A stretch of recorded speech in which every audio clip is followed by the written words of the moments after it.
Well, good morning and welcome to my vegetable garden. Well, I think it's a good morning. I'm wondering actually why I'm out here. I want to show you what I've got behind me here. It's a row cover, and here's the thing.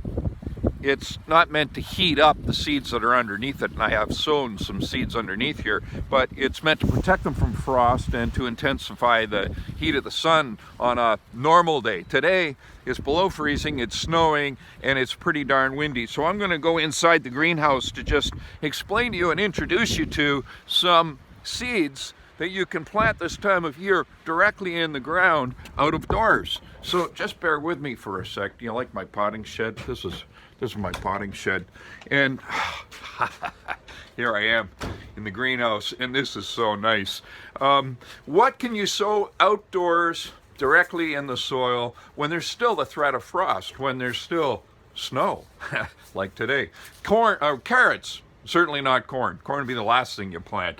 Carrots. All your carrots can go into the ground this time of year. So can leeks. Now I'm starting my leeks indoors. You can start yours outdoors if you like. All of the greens, including lettuce. I have a nice red lettuce here, Lola Rosa.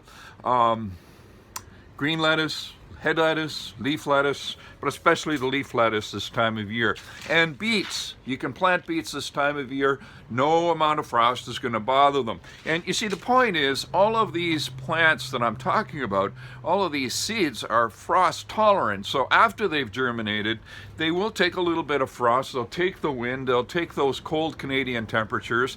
You don't have to worry about them the way you would, say, a tomato, which is what I'm growing in the greenhouse. So the point, of course, with certain crops is to get them in the ground early as a seed. Those are the cold, hardy crops I've just mentioned, including, by the way, the cold crops. The cold crops like broccoli and cauliflower and Brussels sprouts. Brussels sprout. I can't even say the word. That's because I can't stand eating them. So that's your lesson for today. Get out, if you dare, and do a little bit of sowing direct into the soil. You'll have a beautiful crop this season. We'll have more for you. MarkCullen.com.